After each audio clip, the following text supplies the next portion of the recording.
In the winter of 1841, Dr. Samuel Pritchard traveled to an isolated farmstead in western Maryland to examine what he believed was a case of consumption. What he found instead was a family of 7 people who all shared the same face, the same pale eyes, the same long fingers that bent at impossible angles. And when he asked the father about his wife, the man smiled and said she was also his sister, his cousin, and his aunt. The Caldwell family had lived in the Catoctin Mountains since before Maryland was a state. Their property sat in a hollow so remote that even the mail rider refused to go there after dark. 300 acres of rocky soil that somehow produced the finest wheat in Frederick County. Orchards that bore fruit even in drought years. Livestock so healthy they seemed to glow. Local farmers whispered that the Caldwells had a gift. What they didn't know was the price that gift demanded. Dr. Samuel Pritchard's journal, dated January 18, 1841, describes his first visit to the Caldwell farm. He'd been summoned by Reverend Thomas Ashford, who'd grown concerned after the family stopped attending Sunday services. The Reverend had tried to visit them himself but found the gates locked, the dogs unleashed. A hand-painted sign that read, "Bloodline only beyond this point." Pritchard rode for 4 hours through snow that reached his horse's chest. He passed abandoned cabins, frozen wells, a cemetery with stones so old the names had worn away. When he finally reached the Caldwell property, he noticed something strange about the fence posts. They weren't driven into the ground. They were made from human bones. At the main house, a woman answered his knock. She introduced herself as Martha Caldwell. She was wife to Nathaniel Caldwell, mother to 5 children, daughter to Nathaniel's father, Ezekiel, and sister to Nathaniel himself. Pritchard's medical training had prepared him for disease, injury, and death. It had not prepared him for what he found in that house. The family gathered in the parlor to greet him. 7 people who looked as though they'd been carved from the same block of pale marble. High foreheads, thin lips, eyes the color of ice that never fully melted. The children's fingers were so long they seemed to have extra joints. When they moved, they did so in perfect unison, as if controlled by invisible strings. In his journal, Pritchard wrote, "I have studied anatomy under the finest physicians in Philadelphia. I have witnessed deformities born of disease and accident. But this was neither. This was intentional. The result of generations of careful planning." He asked to examine each family member. Martha Caldwell agreed, but warned him not to draw their blood. "It won't flow right," she said. "Not like regular blood." Pritchard dismissed this as superstition. He prepared his lancet and approached the eldest son, a boy of 14 named Josiah. The moment the blade touched the boy's skin, something impossible happened. The blood that welled up wasn't red.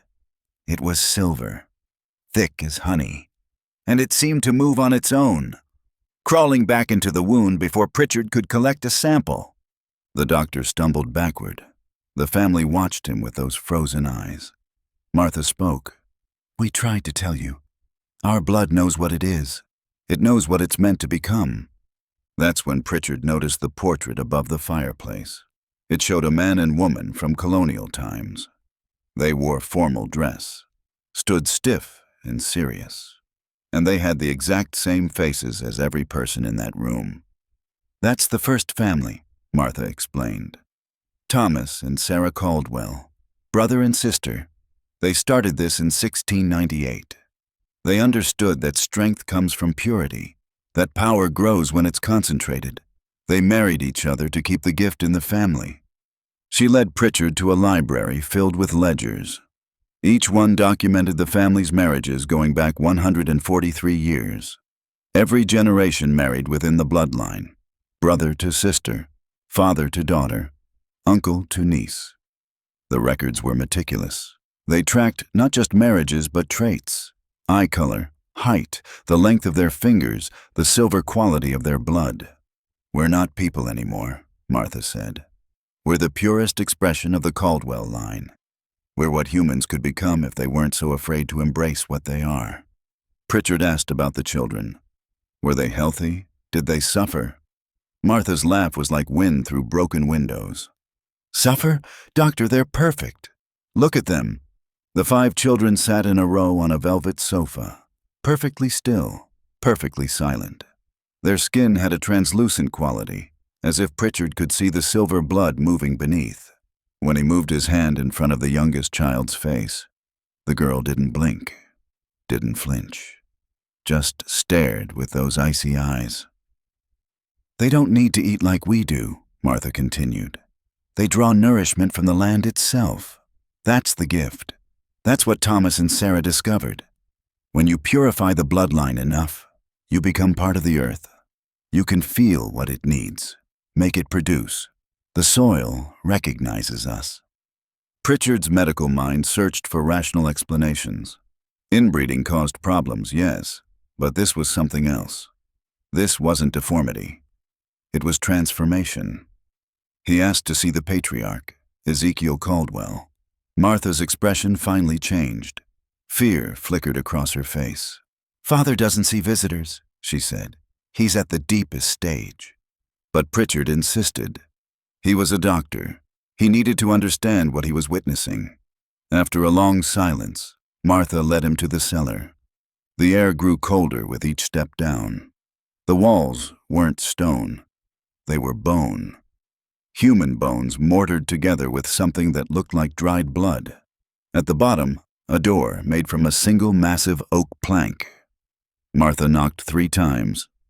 Waited. Knocked twice more. The door opened from the inside. Ezekiel Caldwell was 108 years old, according to the family records.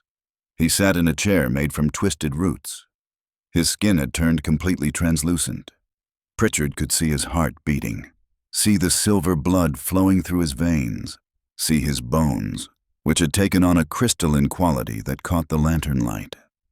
"Doctor," Ezekiel's voice was dry leaves scraping stone. "You've come to witness the culmination." That's when Pritchard realized Ezekiel wasn't sitting in a chair made of roots. The roots were growing from him. They extended down through the floor, spread through the foundation. The entire house was connected to this man, this thing. "The final stage," Ezekiel explained. "When the blood becomes pure enough, we stop being separate from the land. We become it. My roots touch every acre of this property. I am the soil, the water, the air. And when I'm fully transformed, the family will eat my flesh, drink my sap, and inherit everything I've become." Pritchard ran, up the cellar stairs, through the house, past the silver-blooded children who turned their heads in unison to watch him flee. He rode through the night, his horse foaming, until he reached the county seat. If you enjoy stories like this one, consider following for more tales from America's darkest corners. The Frederick County Sheriff's Department received Pritchard's report on January 19, 1841. Sheriff William Hackett read it twice, called it the ravings of a madman. But Reverend Ashford vouched for Pritchard's character, and the doctor's reputation was beyond reproach. Hackett agreed to investigate. He assembled a group of 12 men, farmers who knew the land, men who'd fought in the Indian Wars and weren't easily frightened. Among them was Thomas Garrett, a veteran tracker who'd mapped every hollow in Frederick County; James Morrison, a farmer whose family had lived next to Caldwell land for 3 generations; and Dr. Pritchard himself, who insisted on returning despite his terror. They rode to the Caldwell property at dawn on January 22nd. The temperature had dropped to 10 degrees. The sky was gray and heavy with snow that wouldn't fall. As they approached the property line, every horse stopped, refused to go further. The men had to continue on foot. The gates stood open. The bone fence posts had been torn down, but not broken. They'd been carefully uprooted and arranged in a circle around the main yard, each one pointing toward the house like an arrow. The dogs were gone. The house was empty, but the front door was unlocked. The lamps were still burning. Smoke rose from the chimney. Thomas Garrett's testimony, recorded January 23, 1841, describes what they found inside. The parlor was arranged as if the family expected guests. 7 chairs positioned in a perfect circle. 7 plates on the dining table, each containing food that was still warm. 7 beds upstairs, all made with military precision, but no people, no sounds, no movement except the fire crackling in the hearth. They searched every room, found wardrobes full of clothes that fit perfectly, shoes arranged by size, children's toys on the floor as if someone had just set them down. In the kitchen, they discovered bread that had been baked that morning. It was still soft, still warm, but it smelled wrong, like copper and soil. Morrison wrote in his account, "I've been around death my whole life. Slaughtered animals, buried family, but I'd never smelled anything like that bread. It made my throat close, my eyes water, like the house itself was trying to warn us to leave." In his official report, Sheriff Hackett wrote, "We found evidence of habitation but no inhabitants. The furniture remained. The clothing hung in wardrobes. Food sat on plates as if the family had vanished mid-meal. In the cellar, we discovered a chair made of roots, but the roots were dead. They crumbled when we touched them. But there was more. Details Hackett didn't include in his official report. Details he only mentioned in a letter to the governor, marked confidential. The mirror in the master bedroom showed reflections that didn't match the room. When Garrett looked into it, he saw the 7 family members standing behind him. He spun around. The room was empty, but when he looked back at the mirror, they were closer. Reaching toward the glass from the other side, the men smashed the mirror, found that the wall behind it was hollow. Inside the space, they discovered 7 daguerreotypes. Each one showed a different generation of Caldwells, but the faces were identical. Same expressions, same positions, same pale eyes that seemed to follow you across the room. They found the ledgers, read the marriage records, discovered that the Caldwell line breeding had produced 17 generations of increasingly unusual offspring. The early generations showed minor abnormalities. 6th fingers, unusual eye colors. But with each successive generation, the changes became more dramatic, more impossible. In the library, they found medical specimens, jars containing what appeared to be organs, but not human ones. Hearts with 3 chambers, lungs that branched like trees, a spine that had fused into a single bone, covered in symbols that predated any known language. And in the cellar, beneath where Ezekiel's root chair had been, they found a hole. It went down 30 feet. At the bottom, silver liquid pooled and pulsed with its own heartbeat. Sheriff Hackett ordered the house burned. His men gathered every ledger, every specimen, every piece of evidence. They threw it all into the flames. But the fire wouldn't take the bone walls. They had to bring in an entire company of men to demolish the structure stone by stone. Even then, the bones wouldn't break. They had to bury them in separate locations across 3 counties. The land itself seemed wrong after that. The wheat fields that had been so productive turned barren overnight. Farmers reported that the soil felt different, sticky, like it was trying to hold on to your boots. The orchards withered within a week. Every tree turned white, then gray, then crumbled into powder that blew away on the wind. Animals refused to graze there. Dogs wouldn't cross the property line. Birds wouldn't fly over it. The entire 300 acres became a dead zone where nothing would grow. Local farmers tried to explain it as soil exhaustion or disease. But soil doesn't scream. That's what several witnesses reported in the months following the investigation. At night, you could hear sounds coming from the Caldwell property. Not voices, not wind, but something that sounded like the earth itself was in pain. Benjamin Holt, whose farm bordered the Caldwell land, kept a diary that recorded the changes. January 28, 1841. The boundary line between our properties has turned black. Not brown like dead grass, black like charcoal. Nothing will grow within 10 feet of it. February 3rd, 1841. Found 3 of my sheep dead this morning. They'd wandered too close to the line. No marks on them. No signs of struggle. They just laid down and died.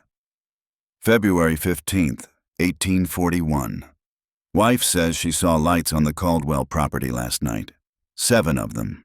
moving in a pattern. I told her it was probably just swamp gas, but there's no swamp there, never has been. The strangest detail came from one of Hackett's deputies, a man named Jacob Reeves. In a sworn deposition dated March 3, 1841, Reeves stated that as they were leaving the property on that first day of investigation, he looked back and saw 7 figures standing at the tree line, pale, motionless, watching. They had silver blood running from their eyes like tears.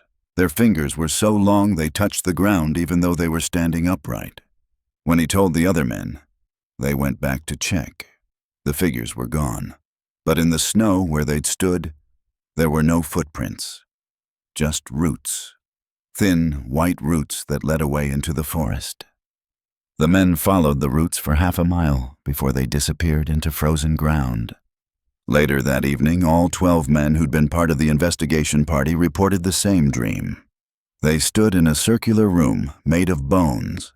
7 people sat around them, faces covered with silver cloth. One of the figures spoke, but its mouth didn't move. The voice came from the ground beneath their feet. "You burned the house, but you can't burn what we've become.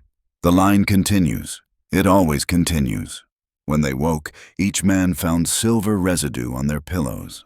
It looked like mercury, but felt warm, alive. One of the farmers, a man named Samuel Cross, tried to wash it off his skin. The water turned red when it touched the silver. His wife said he screamed for hours before he finally managed to scrub himself clean. He moved to Philadelphia the next week and never returned to Frederick County. Dr. Pritchard never practiced medicine again. He moved to Baltimore and worked as a clerk until his death in 1867. In his will, he left his journal to the Maryland Historical Society with strict instructions that it not be opened until 1900. When historians finally read it, they dismissed it as the fantasy of a man who'd suffered a mental breakdown. The Caldwell property was sold for taxes in 1843. A family from Pennsylvania bought it for a fraction of its value. They planned to turn it into a cattle ranch. They lasted 6 weeks. The wife, Elizabeth Drummond, wrote letters to her sister describing what happened. "The cattle won't stay in the pastures. They gather at the fence and stare at the house, not grazing, not moving, just staring. At night, we hear them making sounds I've never heard cattle make before, like they're trying to speak. Yesterday, I found one standing in the kitchen. All the doors were locked, all the windows closed, but there it was, just standing there, bleeding silver from its eyes." The Drummonds abandoned the property in April 1843, left everything behind: furniture, livestock, crops they'd just planted. Within a month, everything they'd left died. The crops shriveled. The livestock lay down in the fields and didn't move until they starved. When the next buyer came to survey the land, he found the cattle arranged in a perfect circle, their bodies pointing toward the old foundation like compass needles. Over the next 40 years, 17 different families tried to farm the Caldwell land. None lasted more than a season. All reported the same problems: crops that grew wrong, vegetables with too many seeds, wheat that bent toward the old house foundation instead of the sun, corn that grew in spirals, potatoes that, when cut open, revealed patterns that looked like writing in a language nobody recognized. But the most disturbing reports came from families with children. 3 different families reported that their children would sleepwalk to the property boundary at night, stand there for hours. When asked what they were doing, the children would say the same thing: "The 7 are calling. They want us to finish what was started." One family, the Hendersons, had a daughter named Mary, who was 8 years old. Her mother's diary entry from September 1867 read, "Found Mary in the field again last night. She was digging with her bare hands. Her fingers were bleeding, but she didn't seem to notice. When I pulled her away, she screamed that she had to plant the seeds. I asked, what seeds? She opened her mouth and silver liquid poured out. Doctor says it was just blood from biting her tongue. But blood isn't that color. Blood doesn't move on its own." The Hendersons left the next morning. Mary never spoke again. She died in 1869 at the age of 10. The cause of death was listed as unknown. The doctor who examined her body noted that her blood had an unusual consistency and color, but attributed it to a rare medical condition he couldn't identify. In 1889, a railroad company bought the land to run a line through the hollow. The workers refused to dig after the first day. They'd found bones, human bones, but not buried, growing, like carrots or turnips, still connected to veins that pulsed with silver liquid. When they tried to remove them, the bones screamed. The foreman, a practical man named Robert Chen, who'd worked on railroad construction for 20 years, documented what happened in his daily log. Day 1, surveyed the route, men uneasy but no problems. Day 2, began excavation. Found first bone at depth of 2 feet, looked like a femur. Tried to remove it. It was connected to something deeper. Started digging around it. Found more bones. All connected, like roots from a tree but made of human skeleton. Day 3, men refused to work. Can't blame them. Last night, one of them tried to dig up a section of bone. The moment his shovel touched it, he collapsed, started convulsing, speaking in a language none of us recognized. When he finally came to, he said 7 people were standing behind us, watching, waiting. Nobody else saw them. The project was abandoned on day 4. The railroad company took a loss of $40,000 rather than continue. The land was condemned. The county built a fence and posted warnings about unstable ground. But every few years, something would happen. The fence would be found torn down, the warning signs removed, gate locks cut. In 1903, 3 teenage boys from Frederick decided to camp on the property as a dare. They were found the next morning standing in the exact center of the dead zone, perfectly still, eyes open but not seeing. Their fingers had elongated overnight, grown an inch longer with extra joints that bent backward. They were taken to Maryland Asylum for the Insane in Catonsville. All 3 died within a year. The medical records note that they refused to eat normal food, would only consume soil from the Caldwell property. When prevented from doing this, they would dig into their own flesh to try to reach the silver blood beneath. In 1952, a team from Johns Hopkins University attempted to study the site. They took soil samples, water samples. They tested everything for radiation, heavy metals, any scientific explanation for the dead zone. What they found was impossible to explain. The soil contained human DNA, not from decomposed bodies. The DNA was active, growing, creating structures that looked like cells but functioned like roots. The lead researcher, Dr. Helen Cartwright, wrote in her notes, "This isn't contamination. This is transformation. The family didn't disappear. They became the land. The university sealed the records. The property remains condemned. Satellite imagery shows the 300 acres as a perfect circle of dead land in the middle of Fertile Valley. Nothing grows there. Nothing lives there. Except for one thing. Every winter on January 18th, the anniversary of Dr. Pritchard's first visit, 7 trees appear in the exact center of the property. They're white, leafless, and if you cut into the bark, they bleed silver. By morning, they're always gone. The Maryland State Archives hold one more document related to the Caldwell case. It's a birth certificate filed in Frederick County in 2003. The mother's name is listed as Caldwell. The father's name is also Caldwell. The attending physician noted in his report that the child was born with translucent skin, silver blood, and fingers that had to be counted 3 times because they seemed to have more joints than possible. The family left the hospital before Child Services could investigate. The last known address was a rural route number that leads to 300 acres of dead land where nothing should live. But something still grows, patient and pure, waiting for the bloodline to call it home.